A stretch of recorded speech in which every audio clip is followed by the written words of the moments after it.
অনেক মূল্যবান। মূল্যবান কেন? এই রমজানটা মূল্যবান হয়েছে শুধুমাত্র একটি কারণ, সেটি হলো এই মাসে কোরআন পাক নাজিল হয়েছে। অর্থাৎ কোরআনের সাথে যারা সম্পৃক্ত থাকে, কোরআনের সাথে যারা লাগে, তাদের সম্মান আল্লাহ বৃদ্ধি করে দেন। সেই কারণে আল্লাহ সুবহানাহু ওয়া তাআলা এই রমজান মাসের গুরুত্ব অনেক বেশি করে দিয়েছেন, বৃদ্ধি করে দিয়েছেন। কারণটা হলো এই রমজান মাসে কোরআন নাজিল হয়েছে। কেমন বৃদ্ধি করেছেন?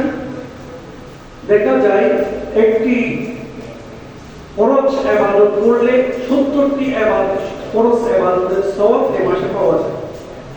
একটি নফল ইবাদত করলে একটি ফরজের ইবাদত পাওয়া যায়, সওয়াব পাওয়া যায়। এরকম প্রত্যেকটা বিষয় আল্লাহ তাআলা এই রমজান স্পেশালি মুমিনদের জন্য দিয়েছেন, যেন মুমিনরা তাদেরকে তাদের আত্মাকে পরিশুদ্ধ করতে পারে, পবিত্র করতে পারে, এবং আল্লাহ তাআলা চায় গুনাহ মাফ করে দিতে। এই কারণে স্পেশাল রমজান মাস আল্লাহ তাআলা আমাদেরকে দিয়েছেন। আল্লাহ চান আমাদেরকে ক্ষমা করে দিতে, কিন্তু আমরা এর গুরুত্ব এখনো বুঝতে পারছি না। যদি আমরা বুঝতে পারতাম, অন্ততপক্ষে 2 রাকাত 4 রাকাত হলো আমরা তাহাজ্জুদ নামাজ পড়তাম। এর গুরুত্ব যদি আমরা বুঝতে পারতাম, বেশি বেশি অর্থ সহ কোরআন তেলাওয়াত করতাম। আল্লাহ সুবহানাহু ওয়া তাআলা বলেছেন, ইয়া আইয়ুহাল্লাযীনা আমানু কুতিবা আলাইকুমুস সিয়াম কামা কুতিবা আলাল্লাযীনা মিন ক্বাবলিকুম লাআল্লাকুম তাত্তাকুন। অর্থাৎ এই আয়াতের মধ্যে আল্লাহ সুবহানাহু ওয়া তাআলা ইরশাদ করছেন, আমি রোজা ফরজ করেছি যেমন ভাবে ফরজ করেছিলাম পূর্ববর্তীদের উপর। পূর্ববর্তী কারণ অন্য ধর্মাবলম্বী বা ইহুদি খ্রিস্টান পূর্ববর্তী যারা ছিল, ওনাদের জন্য রোজা ফরজ করেছিল। এটা স্পেশালি কাদের জন্য? তাকওয়া অর্জনকারীদের জন্য। তো তাকওয়া অর্জনকারী পূর্ববর্তী ওনাদের জন্য স্পেশালি তাকওয়া অর্জন এটা বলেন না, কারণ তারা একটা রোজা ছিল, আশুরা রোজা ফরজ, এটা যে কেউ পালন করলে হয়ে যেত। কিন্তু উম্মত মুহাম্মাদী সাল্লাল্লাহু আলাইহি ওয়াসাল্লামের উম্মতদের এরকম কোনো সিস্টেম নেই। রোজা অসুস্থ হওয়ার পরবর্তী থেকে দিতে হবে, থাকতে না পারলে, মাসুম হয়ে গেলে ফিরিয়ে দিয়ে দিতে হবে। কিন্তু আগে ফরজ ছিল থেকে ইচ্ছে না হলে আরেকজনকে টাকা পয়সা দিলে আদায় হয়ে যেত।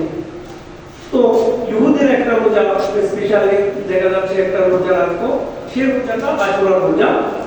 তো আশুরা রোজা যখন রাখতেন মুসলমানরা দ্বিতীয় হিজরিতে মক্কা থেকে মদিনা যাওয়ার পরে উপাস হয়ে গেলেন ওই রোজা রাখতেন।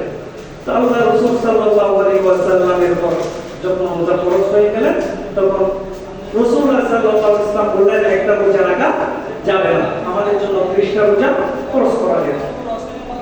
এখানে দেখা যাচ্ছে আমরা মুসলমান যারা, মুহাম্মদ সাল্লাল্লাহু আলাইহি ওয়াসাল্লামের উম্মত যারা, আমরা সরাসরি ইসমাঈল আলাইহিস সালামের বংশধর। ওইদিকে ইহুদি পর্যন্ত, ঈসা আলাইহিস সালাম পর্যন্ত দেখা যাচ্ছে ইসহাক আলাইহিস সালামের বংশধর। তো মুহাম্মদ সাল্লাল্লাহু আলাইহি ওয়াসাল্লামের কিতাব নাযিল হওয়ার পরে সকল কিতাব রহিত হয়ে গিয়েছে, বাজেয়াপ্ত হয়ে গিয়েছে। এটা মানা যাবে, বিশ্বাস করা যাবে, কিন্তু এটা করা যাবে না, এটার উপর চর্চা করা যাবে না, সমাজে এটা কায়েম করা যাবে না। সমাজে কায়েম করতে হবে কি? কোরআন। কোরআন পাকের সাথে যারা লাগে, কোরআনের পাকের সাথে যারা সম্পর্ক রাখে, ওদের সম্মান আল্লাহ বৃদ্ধি করে দিবে। সেই কারণে আমাদের কি করতে হবে? বাংলাদেশ না, সারা পৃথিবীতে কোরআনের শাসন কায়েম করতে হবে। কোরআনের শাসন যদি কায়েম করা যায়, তাহলে সেখানে শান্তি ফিরে আসবে। আমি হযরত ওমর রাদিয়াল্লাহু তাআলা এর একটা ঘটনা বলি। হযরত ওমর রাদিয়াল্লাহু তাআলা যখন শাসন করতেছিল অর্ধ পৃথিবী, তখন ওনার একটা অভ্যাস ছিল, যেটা হলো গভীর রাত্রে সকল মানুষ যখন ঘুমিয়ে যেতেন, তিনি বের হয়ে বিভিন্ন বাড়ি বাড়ি গিয়ে অবস্থাগুলো, তাদের অবস্থাগুলো জানতে চাইতেন। হাঁটতে হাঁটতে এক মরুভূমিতে চলে গেলেন।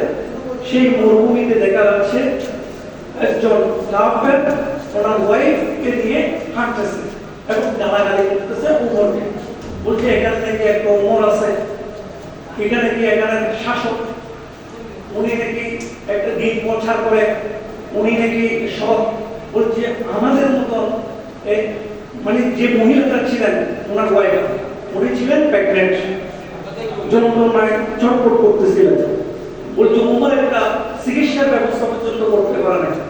সেই বিষয়টা উমর রাদিয়াল্লাহু আনহু সচক্ষে দেখলেন, দেখার পরে বললেন আপনি এখানে একটু অপেক্ষা করেন, উনি ওখান থেকে গিয়ে ওনার ওয়াইফকে নিয়ে আসলেন এবং সাথে একটা তারাও কিছু খাবার দিয়ে আসলেন।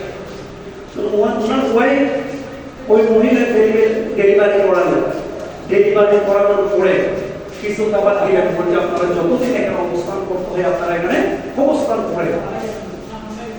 এই করে উনি বললেন ঠিক আছে আমরা অবস্থান করব, আমি চাই আমার ছেলেটাকে আপনি তুলে নেন, আমার ছেলেটার নামটা আপনি রেখে দেন, কারণ এখানে শাসক যিনি উনি তো বুঝতে পারেন নাই, যিনি শাসক উনি আমাদের খবর নেন নাই, আপনি এত কিছু করলেন, আপনি কে আমাদেরকে একটু পরিচয় দিবেন। উনি কান্না দুই চোখ দিয়ে পানি বের হচ্ছিল উমর রাদিয়াল্লাহু তাআলা, কারণ উমর রাদিয়াল্লাহু তাআলা তখন বলেছিল আমার নাম বললে তোমার অনেক লাভ হবে, কারণ তুমি যাকে গালি দিচ্ছ সেই হতভাগা উমর। সুবহানাল্লাহ, কেমন একটা বিষয়।